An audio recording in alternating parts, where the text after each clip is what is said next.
Salut tout le monde.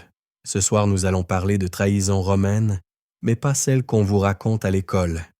Ici, elles ne sont ni glorieuses ni épiques, juste lentes, feutrées et étrangement familières. Imaginez, Rome au printemps, des toges qui claquent sous le vent, et un homme célèbre qui commence à sentir que quelque chose cloche, mais qui n'écoute pas les signes. Vous ne survivrez probablement pas à ça, mais c'est très bien pour s'endormir.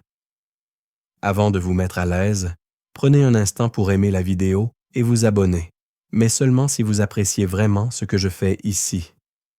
Et dites-moi dans les commentaires, vous êtes où et quelle heure il est chez vous? Maintenant, tamisez les lumières, allumez peut-être un ventilateur pour un léger bourdonnement de fond, et commençons ensemble l'aventure de ce soir. Vous êtes à Rome, l'an 44 avant notre ère. L'air est tiède, saturé d'un parfum de laurier et de sueur civique. Vos sandales collent un peu sur les dalles, et à chaque coin de rue, les murmures gonflent comme une vague. Jules César, dictateur à vie, rentre dans la ville. Il a la démarche d'un homme qui croit encore avoir le contrôle. Vous traînez derrière la foule, curieux. Il y a ce petit quelque chose dans l'atmosphère, une tension douce mais persistante, comme le bourdonnement d'une mouche dans une pièce vide. On dit que César a refusé une couronne, mais qu'on lui en proposera sûrement une autre bientôt. On dit aussi qu'il y a des gens pas contents, beaucoup de gens, avec des noms qui se terminent en US et des poignards bien affûtés. César, lui, commence à faire des rêves, des cauchemars étranges, remplis d'eau rouge et d'étoiles tombées. Sa femme, Calpurnia, voit des présages partout. Elle l'avertit, enroulée dans ses draps de lin froissé, que ce jour, les ides de Mars, n'est pas favorable. Elle a ce regard que vous reconnaissez bien, celui d'une personne qui sait, mais qui ne sera pas écoutée. Évidemment, il ne l'écoute pas. Il est Jules César. Il écoute très peu de monde ces temps-ci, sauf lui-même et peut-être une ou deux statues. Il entre dans le Sénat comme on entre dans un bain un peu trop chaud, sans vraiment tester la température. Autour de lui, les sénateurs lui sourient. Brutus, Cassius, d'autres dont les noms se mélangent comme une salade de consonnes. Des amis, des alliés, des hommes respectables avec des regards qui ne s'accordent plus à leurs paroles. Vous vous placez sur le côté, dans l'ombre d'une colonne. L'écho des sandales sur le marbre résonne un peu trop fort. Et puis vient le moment. Les lames sortent, discrètes, presque timides. Ce n'est pas une explosion de violence, non. C'est plutôt une chorégraphie bancale, comme une mauvaise pièce de théâtre jouée en silence. César chancelle, plus surpris que blessé. On raconte qu'il n'a rien dit. Ou qu'il a dit « Et toi aussi, mon fils ». Ou qu'il a juste tiré sa toge sur sa tête, comme s'il voulait ne plus voir personne.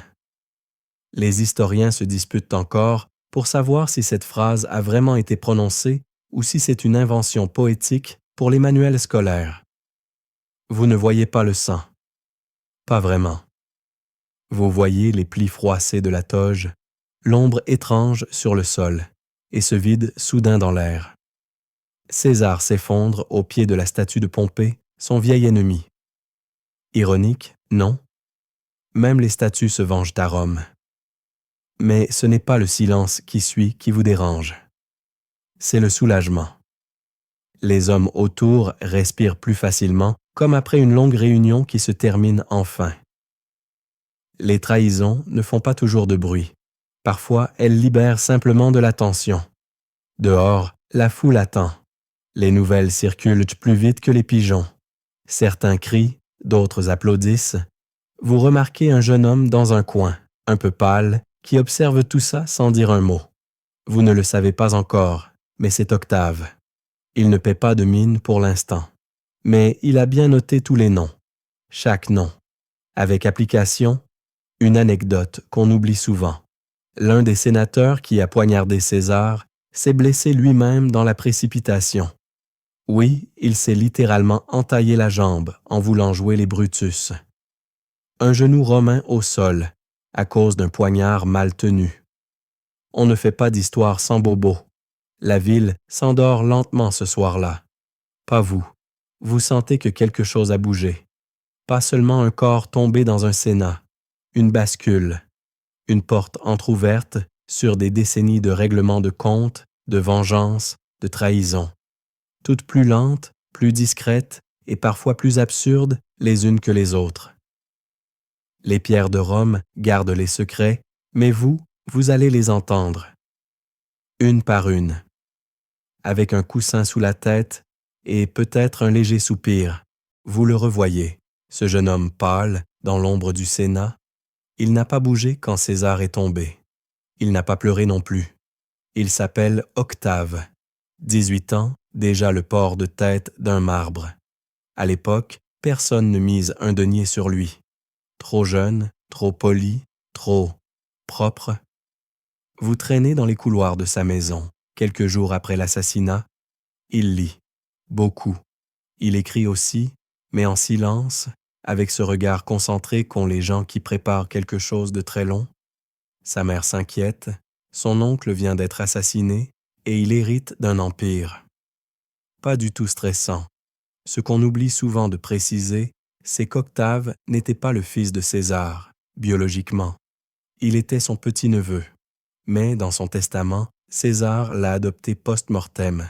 Oui, vous avez bien entendu, il a été adopté par un cadavre. Charmante formalité romaine. Cela fait d'Octave son héritier légal. Et d'un coup, le garçon passe du statut de figurant au premier rôle. Les sénateurs ne sont pas ravis.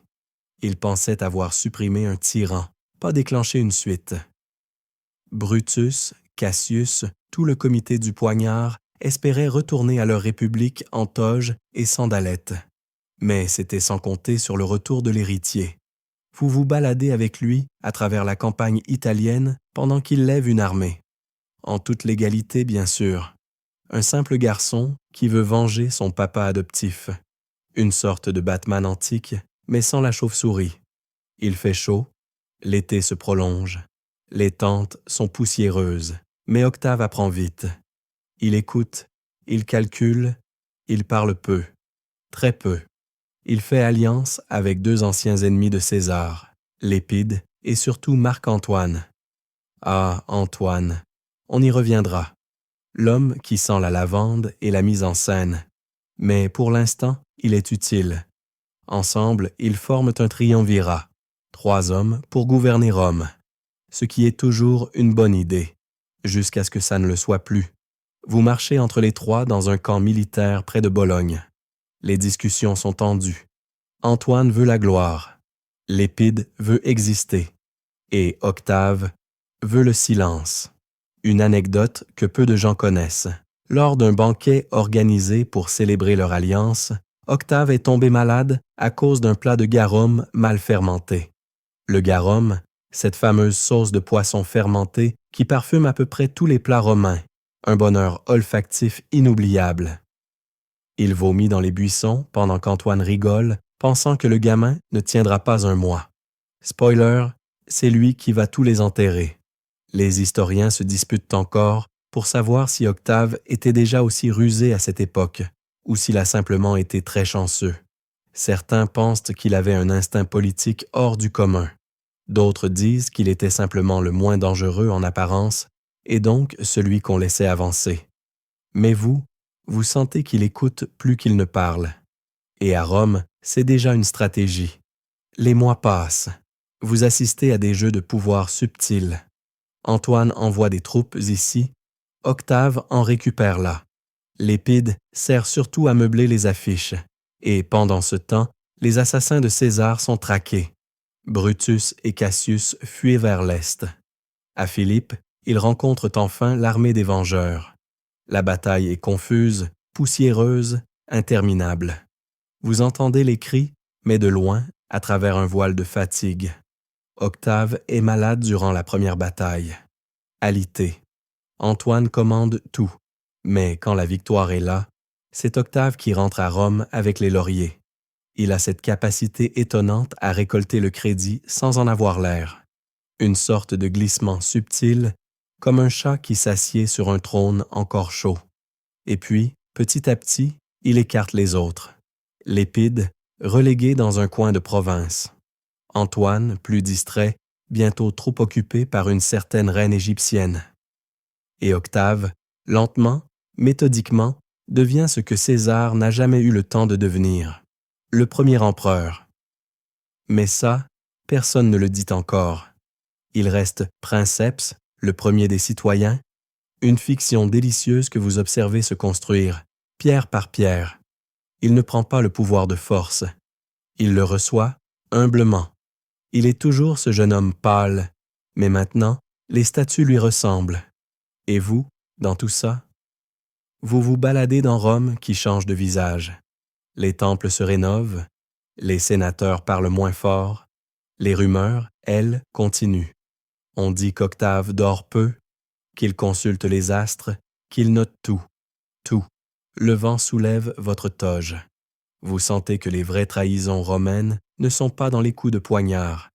Elles sont dans les silences prolongés, les gestes feutrés, les alliances muettes. Et Octave, dans son calme absolu, en devient le maître. Vous marchez dans les couloirs parfumés d'Alexandrie, là où l'air est plus sucré qu'à Rome, et où l'on se perd plus facilement dans les draps que dans les décrets. Marc-Antoine y traîne ses sandales comme on traîne une réputation, avec panache, mais un peu de lassitude aussi. Il est encore l'un des 3 hommes les plus puissants du monde romain, mais il est tombé amoureux. Et à Rome, cela n'a jamais été bon pour les affaires. Elle l'attend dans un jardin aux feuilles lourdes. Cléopâtre, celle qu'on accuse de tous les maux, mais qui a souvent été la plus lucide de la pièce. Vous l'observez caresser un papyrus roulé, pleine de pensées politiques qu'elle enrobe dans du vin et des parfums. Antoine entre et tout vacille. Leur histoire d'amour est célèbre, oui. Mais ce qui vous frappe, c'est le théâtre. Tout chez eux est soigneusement exagéré. Les réceptions somptueuses, les entrées en barque dorée, les vêtements scintillants, même les disputes. Vous avez cette sensation d'assister à un feuilleton diffusé dans des bains publics. Et pendant que les Romains rient, Antoine s'éloigne lentement de Rome et d'Octave. Une anecdote croustillante. À l'un de leurs banquets, Cléopâtre aurait dissous une perle de grande valeur dans du vinaigre pour prouver qu'elle pouvait organiser le repas le plus cher de l'histoire. Antoine aurait ri, mais vous voyez déjà Octave froncer les sourcils à 1500 kilomètres de là. À Rome, on commence à parler. On murmure qu'Antoine est sous influence, qu'il a oublié ses devoirs, qu'il veut diviser l'Empire. Octave, lui, cultive ces rumeurs avec patience. Il les laisse pousser comme du blé mûr pour les moissonner au bon moment. Et quand il se met à lire en public le testament d'Antoine, prétendument récupéré par des agents discrets, tout s'enflamme. Ce testament est un chef-d'œuvre de trahison politique. On y lit, paraît-il, qu'Antoine veut être enterré à Alexandrie auprès de Cléopâtre. À Rome, c'est un choc. Être amoureux passe encore. Mais vouloir reposer hors d'Italie, on touche là à l'identité même du citoyen romain. Vous entendez les murmures se transformer en grondements. Les historiens se disputent encore pour savoir si ce testament était vrai, falsifié ou simplement mal interprété. Certains avancent qu'il n'a jamais existé sous cette forme. Mais le mal est fait. Octave brandit le document comme une torche dans un entrepôt de poudre. Le Sénat réagit, l'opinion aussi. Et vous suivez Antoine. Il est toujours grandiose, même dans l'erreur. Il rassemble ses troupes, convaincu qu'il peut faire face. Cléopâtre le soutient. Les deux ensemble tentent de défier Rome. Mais Rome n'est pas facile à intimider. Encore moins quand Octave est aux commandes. La mer Égée vous accueille avec un roulis lent. Les navires sont lourds, la chaleur étouffante. C'est la bataille d'Actium, l'une des plus étranges de l'histoire romaine. Pas tant une explosion de violence qu'un effondrement organisé. Antoine perd pied. Cléopâtre fuit. Il la suit. Vous restez sur le rivage, regardant l'Empire basculer dans le silence. Le retour à Alexandrie est flou. Antoine sait que c'est fini. Il essaie encore, par fierté. Mais la trahison est déjà là, de ses généraux, de ses soldats. Même ses messagers arrivent en retard. Ils se suicident. Mais pas très bien? Oui, vous avez bien entendu. Il rate sa sortie, se poignarde, survit, agonise. Cléopâtre, dans la pièce voisine, fait mine de résister. Puis elle le suit, d'une manière plus théâtrale encore. Octave entre dans Alexandrie sans fanfare. Il regarde les fresques, les colonnes, les corps. Il prend soin de faire enterrer Cléopâtre avec des honneurs. Vous vous demandez s'il respecte ce qu'elle représentait ou s'il joue simplement un dernier rôle. Ce n'est pas très clair. Une chose est sûre, il ne laisse rien au hasard. Il fait exécuter le fils qu'Antoine avait eu avec Cléopâtre. Les autres enfants sont envoyés à Rome pour une éducation bien romaine. Traduction. Plus de tiares, plus de langue grecque, plus de prestige dynastique. Juste du silence. Vous marchez dans le palais vide. L'air est tiède, la mer calme. Tout est rentré dans l'ordre, mais un ordre nouveau. Octave, désormais seul maître, ne se précipite pas. Il se fait appeler Augustus. Il ne se déclare pas empereur, non. Il se fait octroyer des pouvoirs, les uns après les autres, comme s'il n'en voulait pas. Mais vous savez, vous, qu'il les voulait tous depuis le début. Et pendant ce temps, à Rome, la mémoire d'Antoine s'efface. Même les statues sont déplacées. Cléopâtre devient un mythe. On réécrit, on nettoie, on simplifie, parce que les trahisons, dans l'histoire romaine, ne finissent pas toujours sur une lame. Parfois, elles terminent dans les archives, à l'encre sèche. Vous êtes dans une villa de Rome, par une après-midi torride, où même les cigales semblent bâiller. Le marbre est tiède, les esclaves chuchotent, et au centre de tout ça, une femme trempe sa plume dans l'encre avec une lenteur calculée. Elle s'appelle Fulvie. Oui, une femme, et pas n'importe laquelle. L'épouse de Marc-Antoine, la veuve de deux autres figures politiques majeures. Une sorte de veuve noire, version Sénat, ou peut-être simplement la seule à ne pas supporter de rester dans l'ombre. Vous la regardez écrire cette lettre, ou ce qui pourrait bien être une lettre. Elle s'adresse à Antoine, encore englué dans ses parfums égyptiens, et le ton est piquant, accusateur, mélodramatique. À la romaine, quoi. Fulvie reproche à Antoine d'abandonner ses enfants, sa patrie et ses responsabilités. Elle veut qu'il rentre, qu'il quitte Cléopâtre, qu'il cesse d'être ridicule. Mais cette lettre ne reste pas privée. Non, elle circule, elle devient publique, et soudain, une missive conjugale devient une bombe politique. Octave en profite.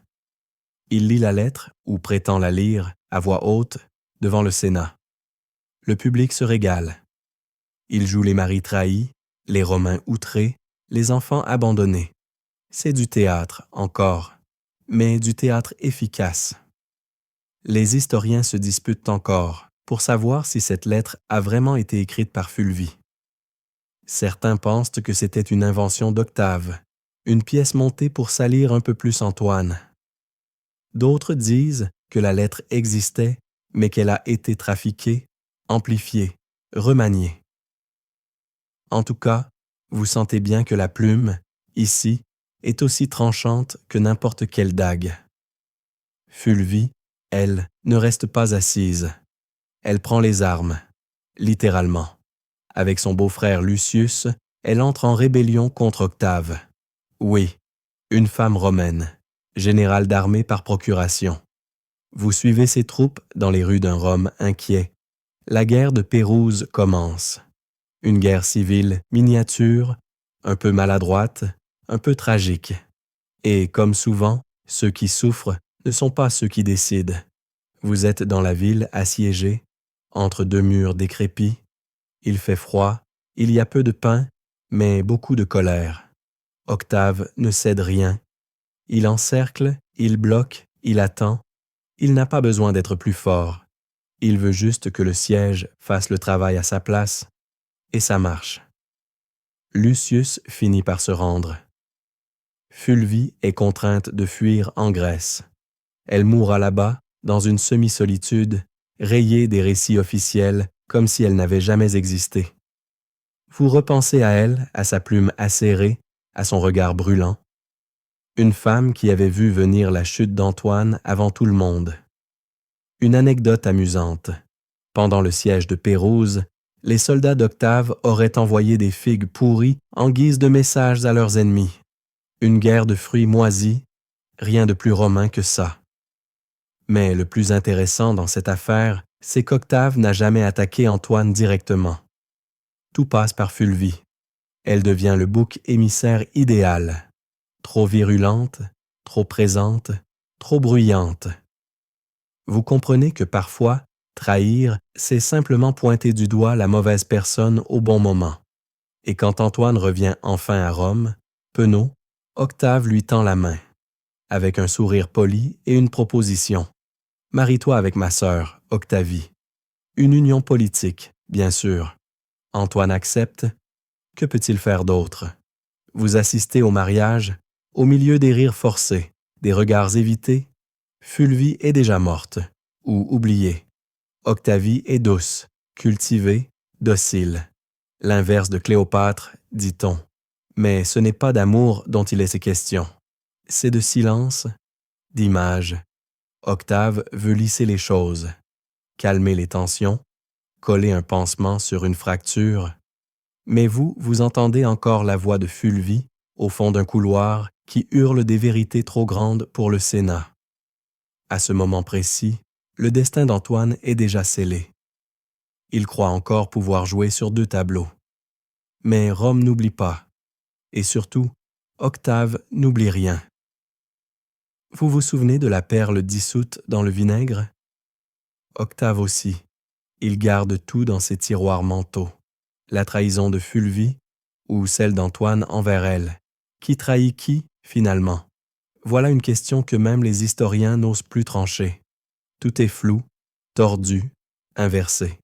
Comme souvent dans l'histoire romaine, où la vérité dépend de qui rédige les archives. Le soir tombe sur Rome. Vous sentez l'humidité dans les pierres. Les lettres, les alliances, les mariages, rien n'est solide. Tout peut se plier, se tordre, s'effacer. Mais pour l'instant, vous reposez la plume. Fulvie est morte. Antoine est marié.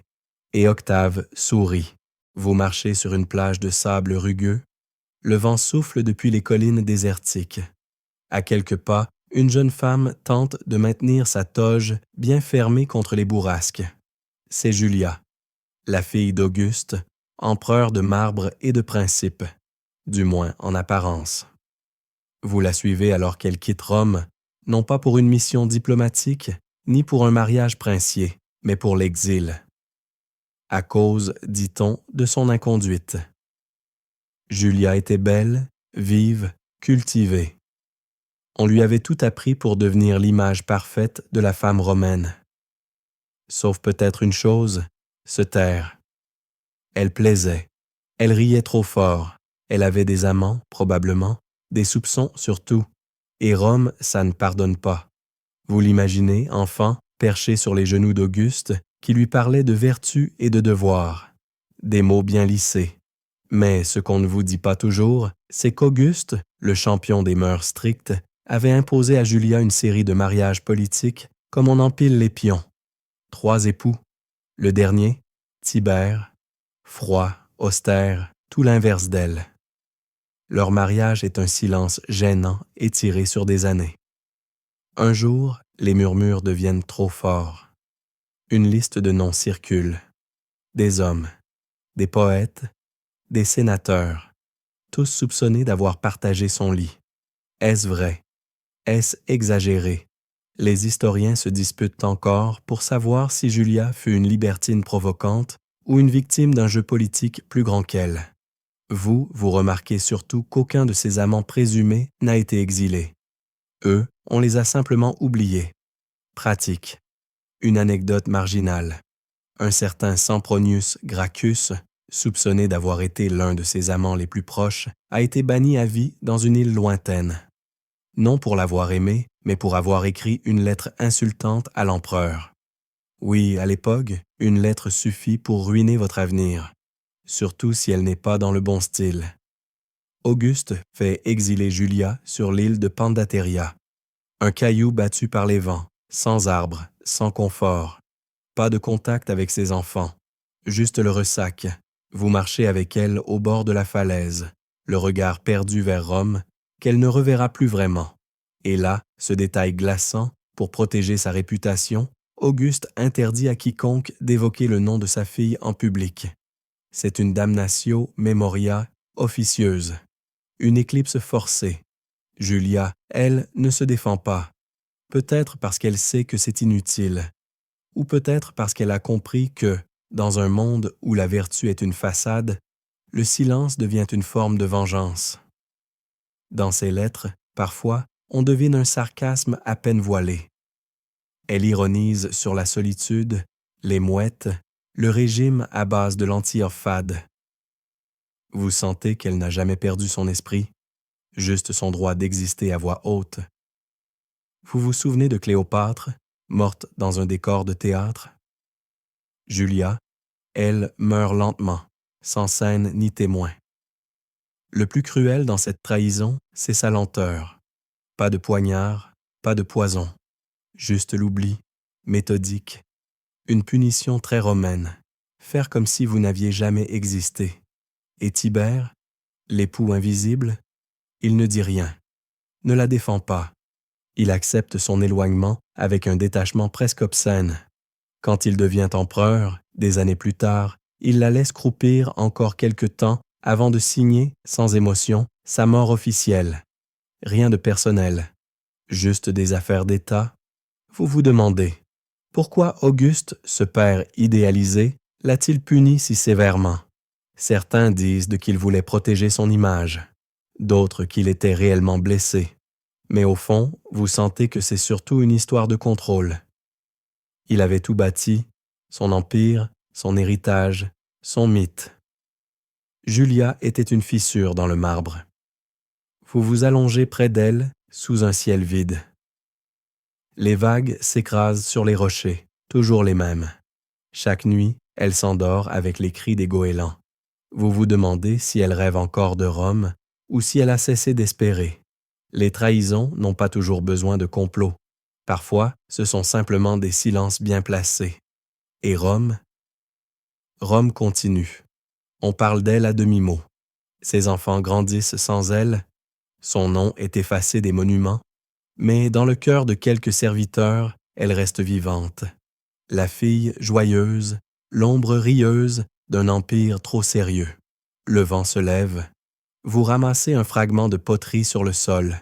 Une trace, fragile, d'une présence qu'on a voulu effacer. Et tandis que vous vous éloignez de Pandateria, vous comprenez que le plus cruel dans cette trahison, c'est qu'elle a réussi. Plus personne ne parle de Julia. Sauf vous. Vous entrez dans une villa isolée sur l'île de Capri. L'air est dense, chargé d'un parfum aigre, mélange de vin éventé, de parfums bon marché et d'humidité marine. Un esclave passe en silence, les yeux baissés. Vous êtes dans la retraite de l'empereur Tibère, mais ce mot, retraite, est trompeur. Ce n'est pas une pause. C'est un empire qui se replie sur lui-même et qui commence à sentir le moisi. Tibère ne gouverne plus vraiment depuis Rome. Il s'est retiré ici, loin du tumulte, du Sénat, des lettres ouvertes. On dit qu'il n'aime plus les gens, ou qu'il ne les a jamais aimés. Et dans cette solitude dorée, il commence à voir des traîtres partout, même dans les carafes d'eau. Vous marchez dans les couloirs, dont les fresques se fissurent un peu. Des statues d'Apollon vous observent de biais. Tibère tient toujours conseil, à table, entre deux bouchées. C'est là que les décisions se prennent, entre le poisson froid et les figues confites. Et parfois, c'est là aussi que l'on signe un arrêt de mort. Un sénateur ose une remarque sur la fraîcheur du pain. 3 jours plus tard, il est arrêté. Un poète ironise sur les sandales impériales. Il disparaît. Ce n'est plus Rome, c'est une pièce d'attente. et la porte s'ouvre rarement sur la sortie. Une anecdote étrange. Tibère avait l'habitude, dit-on, de changer fréquemment les emplacements de ses repas et de ses réunions pour éviter les complots. Il mangeait parfois seul, dans des pièces différentes, à des heures aléatoires, pour brouiller les pistes. Un empereur paranoïaque qui gérait la terreur comme un algorithme. Vous assistez à l'un de ces dîners. Le vin est tiède. Personne ne parle sans y être invité. Les serviteurs marchent comme sur des œufs. Un plat renversé, et c'est tout le banquet qui se fige. Tibère ne lève même pas les yeux. Il murmure quelque chose à un homme derrière lui. Séjanus. Ah, Séjanus. Le favori, le bras droit. Un homme taillé dans la pierre de l'ambition.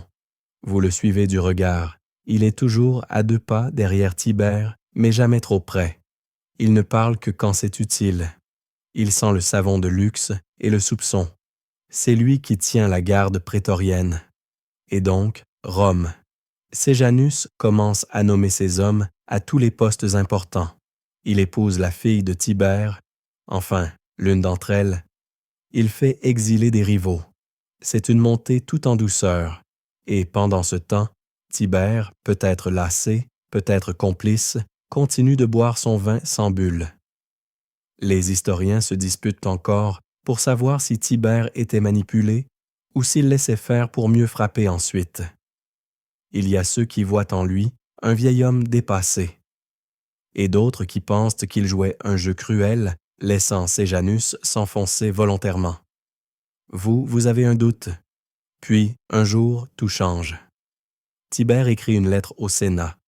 Une lettre longue, confuse, pleine d'accusations indirectes.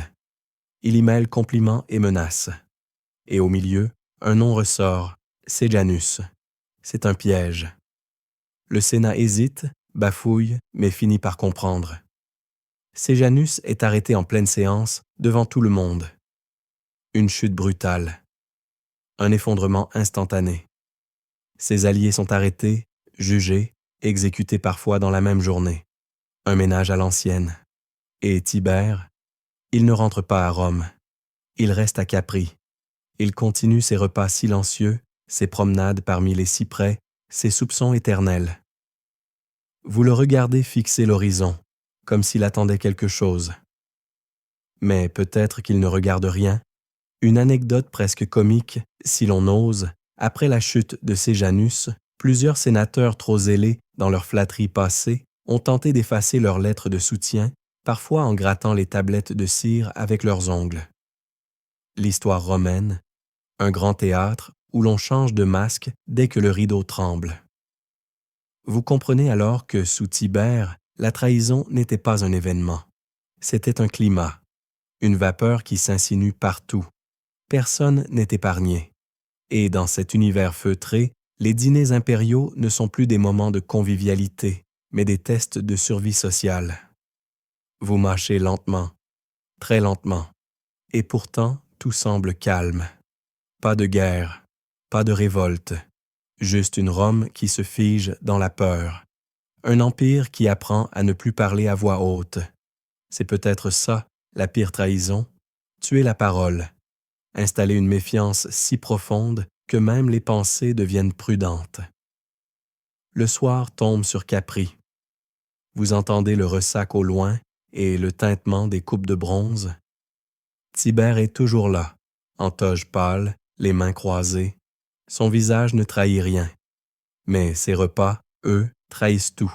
Vous êtes à Rome, sous un soleil paresseux, à l'heure où les ombres s'allongent dans les cours du palais.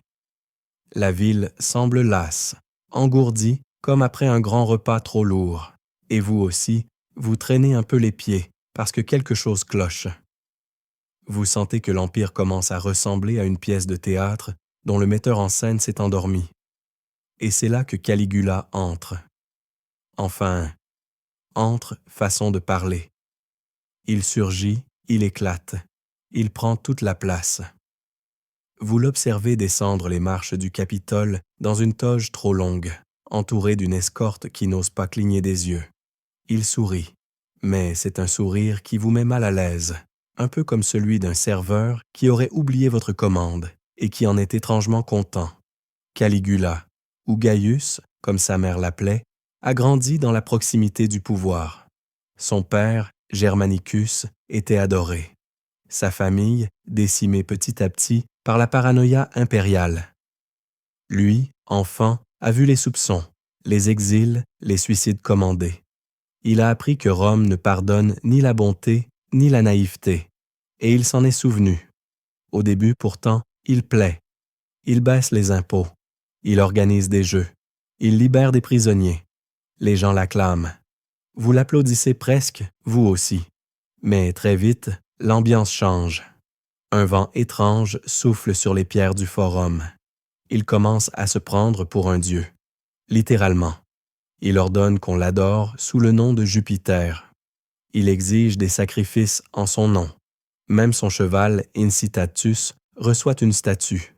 Une anecdote célèbre, et toujours sujette à débat, Caligula aurait voulu nommer Incitatus consul. Pas pour rire, pas pour provoquer, pour humilier, pour prouver que le Sénat n'était qu'une chambre d'écho, une scène creuse où même un cheval pouvait faire mieux que les sénateurs. Les historiens se disputent encore pour savoir si c'était une blague cruelle ou une décision réellement envisagée. Vous sentez surtout que l'idée est trop bien construite pour être absurde. Vous assistez à une audience. Le cheval est là, avec son collier d'ivoire dans une écurie tapissée de pourpre. Des serviteurs lui apportent de l'avoine dans des coupes d'or. Les sénateurs, eux, restent figés. Sourires crispés. Certains rient trop fort, d'autres transpirent en silence. Ce n'est pas le cheval qu'on insulte, bien sûr. C'est eux. Et ils le savent. Caligula se détourne des affaires publiques. Il voyage, dépense, construit des temples à lui-même. Vous le suivez sur les rives de la mer Tyrrhénienne, où il fait construire un pont flottant absurde juste pour défier une prédiction astrologique. Il traverse à cheval, en armure. Vous marchez à côté, perplexe. Ce n'est plus de la politique, c'est du surréalisme. Mais attention, le délire a ses limites. Derrière la folie apparente, il y a une logique cruelle. Caligula sait ce qu'il fait. Il teste. Il pousse les bornes. Il observe qui se tait, qui sourit, qui fronce les sourcils. Il note tout, comme Octave, mais en version théâtre d'ombre. Une anecdote moins connue. Caligula avait l'habitude d'inviter des sénateurs à dîner, puis de leur murmurer qu'il pourrait les faire exécuter sur le champ, juste pour voir leur réaction. Ensuite, il riait et passait au dessert. Vous êtes assis à l'une de ces tables, un raisin suspendu entre vos doigts, la gorge sèche. Les trahisons sous Caligula ne se font pas à l'épée. Elles se font à l'applaudimètre. Celui qui ne rit pas au bon moment est suspect, celui qui rit trop fort aussi. Vous apprenez vite à doser votre sourire, à ajuster votre posture, à doser la peur comme un parfum.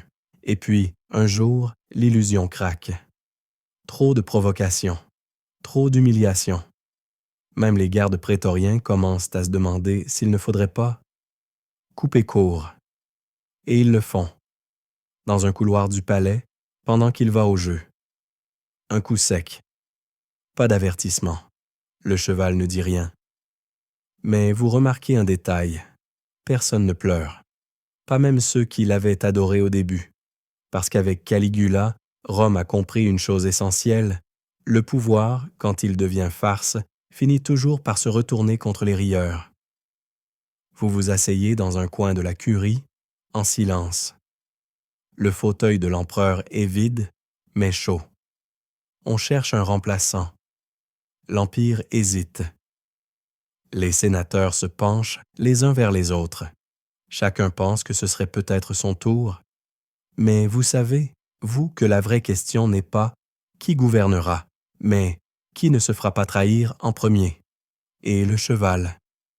Il n'a jamais été consul, mais son nom, lui, est gravé dans toutes les mémoires. Vous entrez dans le palais impérial comme on pénètre une ruche agitée.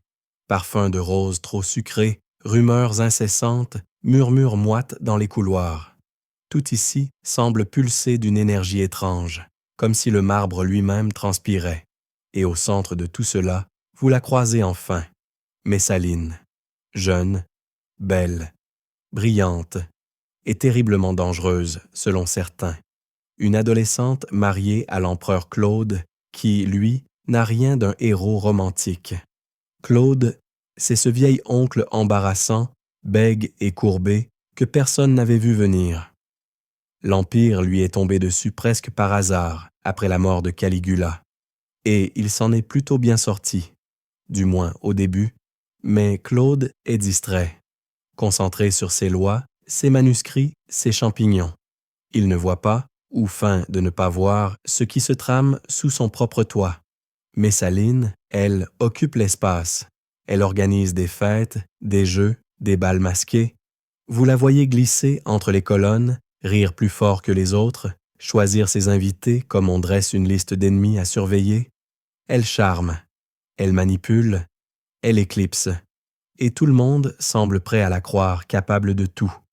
Une anecdote délicieusement scandaleuse et probablement exagérée, mais que voulez-vous?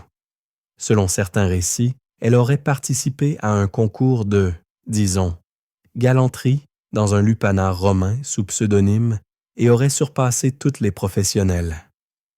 Les historiens se disputent encore pour savoir s'il s'agissait d'un fait réel, d'une campagne de diffamation après sa chute ou d'une pure invention littéraire. Mais ce qu'on retient surtout, c'est l'image. Et à Rome, les images collent plus que la vérité. Vous assistez à une de ces fêtes privées.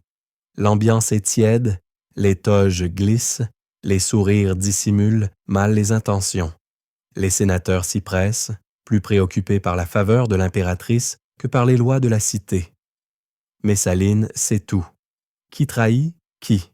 Qui se plaint? Qui la regarde? Elle garde ses ennemis à table, bien nourris. Et puis, tout bascule. Elle pousse l'audace un peu trop loin. Vous êtes là, dans l'atrium, quand la nouvelle se répand comme un parfum acide. Messaline a épousé Gaius Silius. Oui, épousé, alors qu'elle est encore la femme de Claude. Une cérémonie secrète, en pleine journée, avec témoins, fleurs et tout ce qu'il faut. Un coup d'État à la romaine, mais en dentelle. Pourquoi? Les spéculations fusent. Était-ce un geste d'amour? Une manœuvre politique? Une illusion de toute puissance? Les historiens, bien sûr, ne sont pas d'accord. Certains disent que c'était un piège tendu par ses ennemis, d'autres qu'elle était sincèrement convaincue que Claude était fini, que Silius allait prendre sa place. Mais Claude, pour une fois, se réveille. Il écoute ses conseillers. Il hésite, tremble, puis ordonne l'exécution. Messaline tente de fuir. Elle se cache dans les jardins impériaux, pieds nus, en larmes. Vous l'imaginez là, entre deux haies de lauriers, suppliant encore, pensant peut-être que son charme suffira. Une anecdote que peu connaissent. L'officier chargé de l'exécuter hésite à le faire. Il la connaît, il l'a vue grandir. Finalement, ce serait un simple vétéran qui, impatient, aurait pris l'épée et mis fin à l'affaire. Une trahison finale, sans panache. Juste une lame rapide dans un bosquet. Et Claude? Il rentre dîner, littéralement. On raconte qu'après avoir appris la mort de sa femme, il a demandé du vin et s'est assis comme d'habitude. Peut-être soulagé, peut-être brisé, peut-être déjà ailleurs, dans ses rouleaux de loi. Vous vous promenez dans les galeries vides, là où les fresques de Messaline sont déjà effacées, les statues déboulonnées, la mémoire nettoyée. Mais vous entendez encore ses talons frapper le marbre. Elle est partie, mais les rumeurs, elles, restent. Et dans ce palais immense, chaque murmure est une trace. La chute de Messaline n'est pas simplement une affaire conjugale. C'est l'exemple parfait de ce que Rome déteste. Une femme trop puissante, trop libre, trop bruyante. On a préféré lui inventer 1000 vices plutôt que de reconnaître qu'elle jouait au même jeu que les hommes, et parfois mieux. Et vous? Vous continuez d'errer dans les couloirs. Vous sentez que la prochaine trahison n'est pas loin. Claude va se remarier, avec une certaine Agrippine. Une autre histoire à venir, mais pour ce soir, la lumière baisse, la fête est finie, et le vin est tiède. Vous entendez les pas résonner dans un couloir feutré du palais impérial. Des pas lents, réfléchis, presque trop bien rythmés. C'est Sénèque. Philosophe stoïcien, rhéteur célèbre, exilé puis rappelé, et maintenant, tuteur de Néron. Une position prestigieuse, oui. Mais surtout, une pente glissante vers les ennuis. Sénèque n'est pas naïf. Il sait que le pouvoir corrompt. Il l'a écrit. Il l'a enseigné. Mais vous le voyez, toge soigneusement pliée, se tenir droit à côté de l'adolescent que l'Empire appelle à régner. Néron, à ce moment-là, n'est encore qu'un garçon aux traits doux, curieux, amateur de théâtre et de lyre. Un peu rêveur, un peu gâté, un peu imprévisible. Vous assistez à leur première discussion dans le jardin d'Agrippine. Elle, la mère de Néron, veille comme une chouette, silencieuse, menaçante, toujours présente. Agrippine veut faire de son fils un empereur, et elle veut que Sénèque l'instruise. C'est une alliance étrange, la vertu stoïcienne et l'ambition pure. Mais pour l'instant, ça fonctionne. Néron devient empereur à 16 ans. Et vous remarquez, dans les premiers mois, quelque chose d'inhabituel. Tout se passe plutôt bien. Sénèque écrit ses discours. Il impose un peu d'éthique. Il conseille, oriente, arrondit les angles. Rome respire. Le jeune empereur semble prometteur. Mais les fissures apparaissent vite. Agrippine, d'abord, se fait trop présente. Elle veut tout régenter. Vous la croisez parfois en pleine audience, assise derrière le trône, comme si elle trônait elle-même. Néron, adolescent d'ivoire, n'aime pas ça. Il veut de l'air, de la liberté, de l'admiration. Et puis, il rencontre Poppée, ambitieuse, belle, persuasive. Elle flatte ses penchants artistiques. Elle attise ses frustrations. Sénèque, vous le voyez froncer les sourcils. Il comprend que quelque chose lui échappe. L'équilibre est fragile. Très fragile. Une anecdote troublante. Néron aurait chanté pendant des heures devant une salle remplie de sénateurs contraints d'écouter sans bouger. Certains, dit-on, auraient simulé une mort pour être évacués. D'autres se seraient bouché le nez avec leur toge pour ne pas rire. Vous êtes au fond et vous essayez de ne pas tousser trop fort. La rupture devient inévitable. D'abord avec Agrippine, vous assistez à la lente et glaciale dégradation de leur relation. Des regards fuyants, des audiences sans elle, puis son exclusion du palais, puis sa mort. Officiellement, un accident. Officieusement, un assassinat maquillé. Une barque truquée. Une baignade de trop. Les historiens se disputent encore pour savoir s'il s'agissait bien d'un complot organisé par Néron ou d'un enchaînement malheureux. Mais vous avez vu l'angoisse dans les yeux de Sénèque ce soir-là. Il sait, et lui, il reste. Il s'efface, il écrit. Il tente encore d'influencer, doucement, mais Néron a grandi. Il ne veut plus de conseillers. Il veut des spectateurs. Sénèque devient une ombre dans les couloirs, un fantôme discret que même les esclaves cessent de saluer. Il a servi, et maintenant, il dérange. Une anecdote peu connue. Sénèque avait amassé une fortune immense pendant ses années d'influence. Certains disent qu'il en avait honte, d'autres qu'il s'en est servi pour financer des bibliothèques, des projets philosophiques. Vous l'imaginez, seul dans son cabinet, pesant la contradiction entre ses enseignements austères et la réalité de la cour. Et puis vient l'inévitable. Une conspiration contre Néron est découverte. Vague, mal ficelée, mal comprise. Mais dans la liste des accusés, un nom surprend, Sénèque. Néron n'a pas besoin de preuves, juste d'un prétexte et d'un silence prolongé. On lui ordonne de mourir, chez lui, tranquillement. Vous êtes là, dans la pièce. Le philosophe se prépare.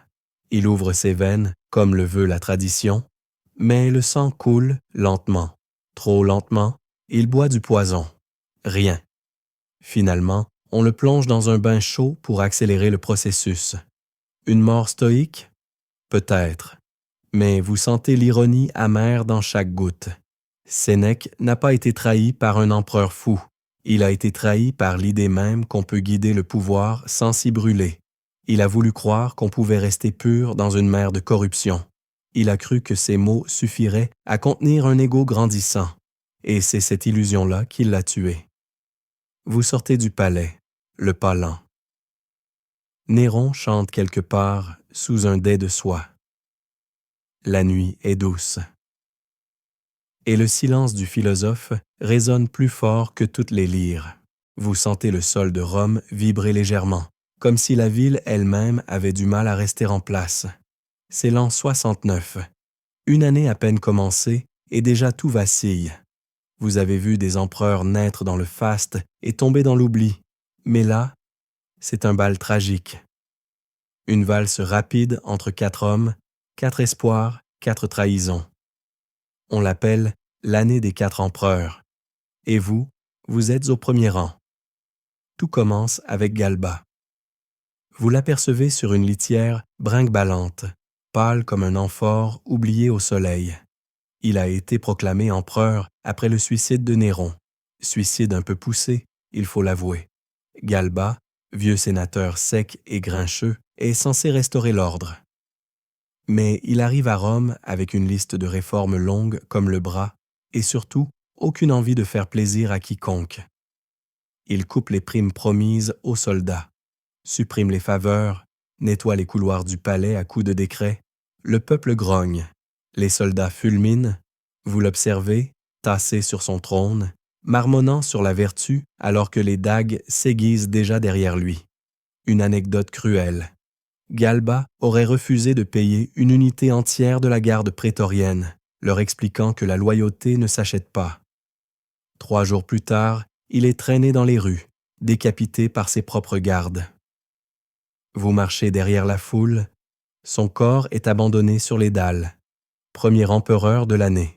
Dehors, place à Othon, jeune, élégant, ami de jeunesse de Néron et ancien mari de Popée que Néron lui avait volé. Vous le sentez encore amer, même après la mort. Othon, lui, sait flatter. Il sait promettre. Il sait sourire. Il obtient le pouvoir comme on glisse une carte bien placée dans une partie de dépipé. Mais voilà, un autre général, Vitellius, n'a pas reçu le mémo. Il a été acclamé empereur par ses troupes en Germanie. Et maintenant, il avance vers Rome, lentement, brutalement. Vous voyez les rapports arriver sur la table d'Othon, les sourcils qui se froncent, les lettres urgentes qu'on brûle après lecture. Othon tente de résister. Il mobilise des légions. Mais la bataille tourne mal.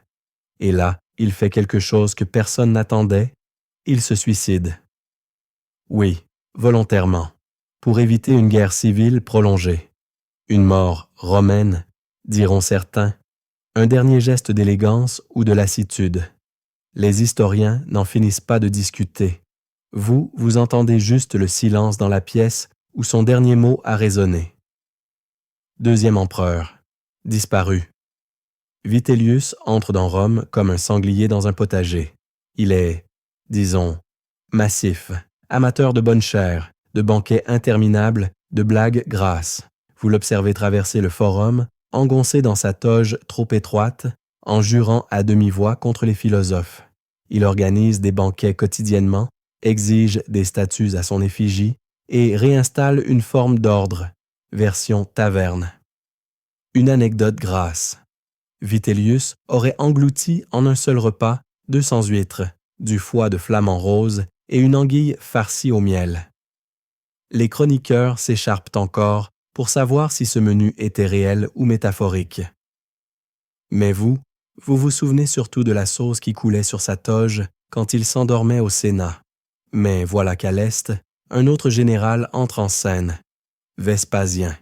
Sérieux, vétéran de nombreuses campagnes, soutenu par les légions de Judée et d'Égypte. Lui ne rit pas. Lui ne mange pas d'anguilles. lui avance, méthodiquement, et cette fois, Rome n'a plus d'appétit. Les sénateurs changent de camp, les troupes désertent Vitellius. Vitellius résiste, maladroitement. Vous assistez à ces dernières heures, terré dans un palais, déguisé en serviteur, tenté de fuir. Il est capturé, traîné, humilié, exécuté sur les marches du Capitole. Troisième empereur, effacé. Vespasien, lui, ne rentre pas immédiatement. Il prend son temps, envoie son fils, Titus, et Rome s'incline. Fatigué, affamé, coupé en deux. Vespasien, le soldat économe, devient empereur presque par usure. Il ne promet pas de grandeur. Et vous, dans tout ça, vous avez vu des têtes rouler, des serments changés, des pièces être frappées à la hâte, puis fondues aussitôt. Vous avez appris qu'à Rome, l'empereur n'est pas un homme fort. C'est un homme assis sur des sables mouvants. Et même 4 empereurs en 12 mois n'ont pas réussi à stabiliser ce fauteuil. Une dernière anecdote. Pendant cette année de chaos, les astrologues de Rome ont fait fortune. Chaque quartier avait son devin personnel. Certains ont même prétendu avoir vu la chute de chacun des empereurs avant qu'elle n'arrive. L'un d'eux, semble-t-il, a disparu mystérieusement après avoir prédit que l'Empire aurait 5 empereurs dans l'année. Mauvais calcul. Mauvaise époque. La nuit tombe sur la ville. Vous passez devant un mur recouvert d'affiches déchirées, 4 visages, 4 slogans oubliés. Rome dort à peine. Elle s'est habituée au bruit des sandales qui courent dans les couloirs du pouvoir. Vous êtes dans une loge, surplombant une arène remplie de sable ocre. Le public acclame, sans trop savoir pourquoi. L'air est chargé d'huile, de cuir et de tension. Ce n'est pas une simple après-midi de jeu. C'est un empereur qui entre, et pas pour saluer, pour combattre, pour de vrai. Vous êtes là quand Commode descend dans l'arène, torse nu sous une cape dorée, tenant une épée d'apparat, et à cet instant, vous comprenez que quelque chose a basculé dans l'idée même de Rome. Commode, fils de Marc Aurèle, aurait dû être un philosophe. Il aurait dû gouverner avec calme, gravité et raison. Mais il préfère les lions aux lettres, les arènes aux décrets. Vous le regardez sourire sous son casque, désignant un gladiateur avec un panache presque enfantin. L'homme en face tremble. Il sait que s'il combat bien, il meurt. Et s'il combat mal, il meurt aussi. Rome adore les paradoxes. Une anecdote qui résume tout. Commode exigeait qu'on le surnomme Hercule romain. Il se faisait sculpter vêtu de peau de lion, une massue à la main, au lieu d'un sceptre. Les statues officielles le représentaient plus comme une divinité païenne que comme un administrateur. Le Sénat sourit, en silence, en serrant les dents. Il combattait pour de faux, disait-on. Mais parfois il blessait, et parfois il tuait. Vous le voyez frapper un adversaire déjà à terre, comme on écrase une olive tombée de la table. Il s'agenouille, lève les bras, la foule crie. Pas par admiration, mais par instinct de survie. À l'intérieur du palais, les choses ne sont pas mieux. Il ne gouverne pas, il parade. Il délègue à ses favoris, souvent corrompus, parfois assassins. Vous entendez les rumeurs, tel gouverneur démis pour avoir mal applaudi, tel sénateur exécuté pour une grimace mal interprétée. Commode trahit Rome, non pas avec une armée, mais avec du ridicule. Les historiens se disputent encore pour savoir s'il était fou ou simplement enivré de lui-même. Certains suggèrent des maladies, des empoisonnements lents, des traumatismes d'enfance. Mais vous, en le regardant se battre contre un autruche enrubanné, oui, c'est arrivé, vous sentez qu'il s'amuse, et que c'est cela le plus inquiétant. Le peuple, d'abord amusé, commence à douter. Les sénateurs, eux, sont déjà écœurés. Commode transforme Rome en cirque. Il fait rebaptiser la ville du nom de Colonia Commodiana. Oui, vous avez bien lu. Toute Rome, à son nom, comme un influenceur qui renommerait Paris en Instaland. Une anecdote savoureuse. Lors d'un combat, Commode aurait tué 100 fauves en une seule journée, à l'arc, depuis une plateforme. Certains disent que les animaux étaient déjà drogués, d'autres pensent que c'était juste exagéré. Dans tous les cas, les lions ne donnent pas leur avis, mais les trahisons s'installent dans les couloirs, silencieuses, un favori disgracié, une maîtresse ignorée, un esclave témoin de trop. Le cercle impérial se rétrécit comme une corde, et bientôt, même ses proches commencent à envisager l'impensable. Vous êtes là, un soir, dans un couloir tiède. Le parfum de la sueur ne masque pas l'odeur de la peur. Marcia, sa favorite, laisse tomber un mot. Un mot trop clair. Il faut que ça s'arrête. Le complot se forme, sans fanfare, avec une clé volée, une porte entr'ouverte et un esclave musclé. C'est Narcisse, son entraîneur personnel, qui l'étrangle dans son bain. Un détail cruel, presque poétique. Il l'élimine pendant que Commode se regarde dans le miroir, répétant les lignes d'un spectacle. Même sa mort est théâtrale. Le matin suivant, le Sénat respire. On brûle les statues, on efface les inscriptions. On écrit, très vite, très fort, « Damnatio memoriae ». C'est une formule magique pour dire « il n'a jamais existé ».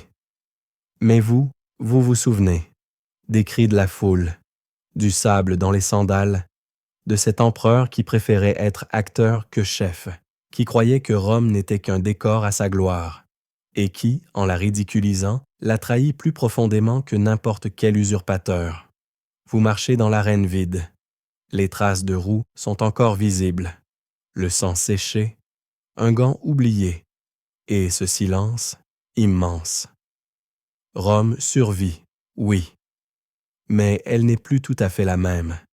Elle sait maintenant que l'Empire peut tomber, non par le glaive, mais par le rire. La torche vacille dans le couloir du palais impérial. Vous avancez, lentement, jusqu'à une porte fermée. Derrière, deux frères. L'un s'appelle Caracalla, l'autre Jetta. Et ce soir, c'est un dîner de famille. Avec des couverts en argent, des regards en coin et un poignard dissimulé derrière une toge bien repassée. Caracalla et Jetta sont les fils de l'empereur Septime Sévère, un empereur solide, stratège, bâtisseur, mais qui, étrangement, a pensé qu'un bon plan de succession consistait à partager l'empire entre ces deux garçons. Oui, deux empereurs, en même temps. Vous sentez déjà que c'est une mauvaise idée. Vous observez les premières semaines. Les deux frères siègent ensemble. D'un côté, Caracalla, impulsif, colérique, militaire. De l'autre, Jetta, plus réservé, plus administratif, un peu plus cérébral. Vous les voyez éviter le contact visuel. Chacun veut le trône entier, mais personne ne dit rien. Pas encore. Une anecdote grinçante. Les frères en sont venus à diviser le palais. Littéralement. Des murs construits entre leurs quartiers, des serviteurs séparés, des gardes différents. On raconte même que les repas étaient servis aux mêmes heures, mais dans des salles opposées, pour éviter les rencontres. Un duplex impérial façon tragédie. Et au milieu, Julia Domna, leur mère. Femme brillante, respectée, veuve de l'empereur, et à présent médiatrice forcée dans un conflit familial devenu géopolitique. Vous la voyez passer d'une salle à l'autre, les mains tremblantes, les paupières lourdes. Elle tente de maintenir une fiction d'unité. Mais l'Empire sent déjà la fracture. Les sénateurs, eux, attendent. Certains penchent pour Jetta, d'autres pour Caracalla. Personne n'ose trop bouger, car dans cette ambiance, un seul faux geste peut coûter plus qu'un siège au Sénat. Il peut coûter la tête.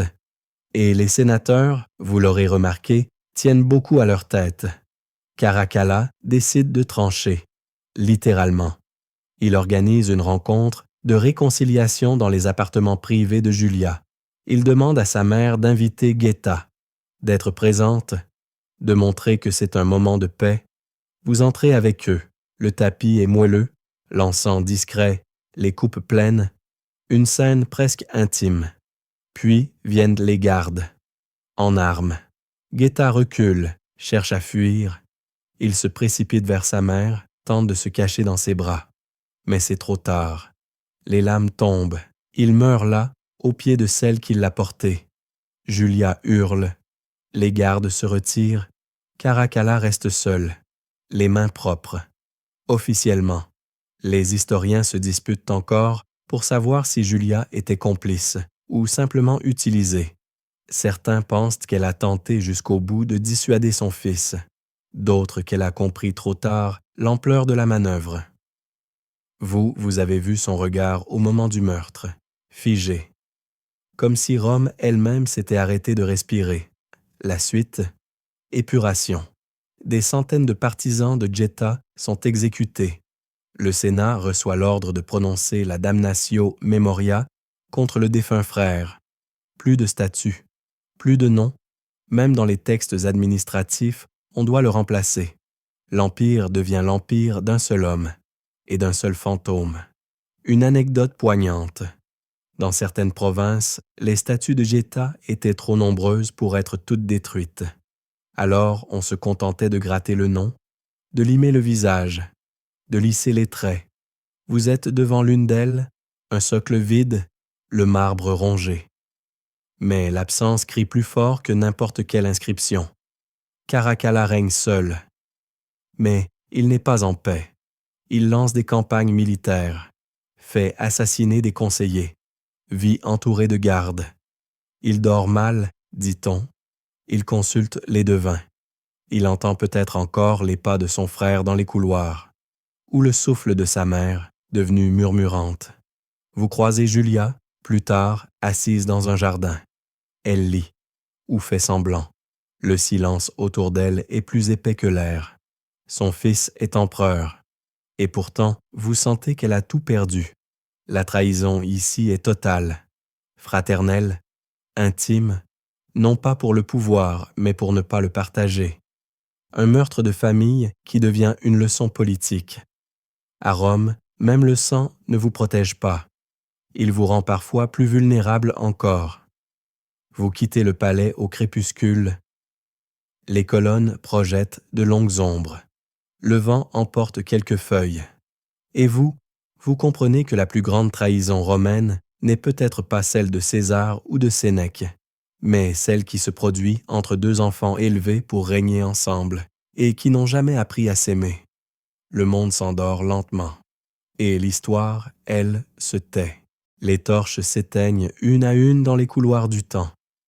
Les noms que vous venez d'entendre, César, Julia, Caligula, Sénèque, Caracalla, ne sont plus que des ombres sur du marbre, des murmures dans les ruines. Mais dans leur silence, leurs hésitations, leurs poignards et leurs sourires, vous avez vu autre chose. Une humanité étrange, fragile, fatiguée parfois. Rome n'a pas été bâtie en un jour, mais elle s'est souvent écroulée la nuit. Vous vous recroquevillez sous la couverture. Les trahisons de l'histoire deviennent des rêves flous. Les toges se froissent, les amphores se renversent, les chevaux consuls galopent dans les couloirs du sommeil. Vous n'avez rien à craindre ici. Pas de Sénat, pas de dague, pas de décret impérial. Seulement cette voix calme, un soupir lent et la certitude que tout cela n'était peut-être qu'un vieux conte raconté pour vous endormir. Fin du script. Faites de beaux rêves.